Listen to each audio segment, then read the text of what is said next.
कशी ती हेरली.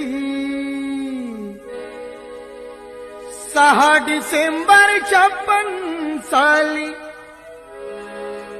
वेळ कशी ती हेरली. दुष्ट काळाने भीमरायांची प्राणज्योत ती चोरली. दुष्ट काळाने भीमरायांची प्राणज्योत ती चोरली. बुद्धं शरणं गच्छामि धम्मं शरणं गच्छामि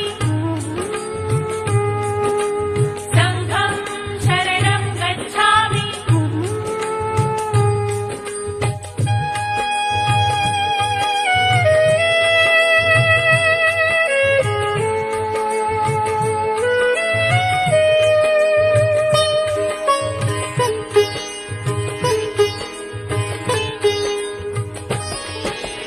कपून बसला होता काळ कसा महापुरुषावरती. देशोदेशी वार्ता पसरता हादरून गेली ही धरती.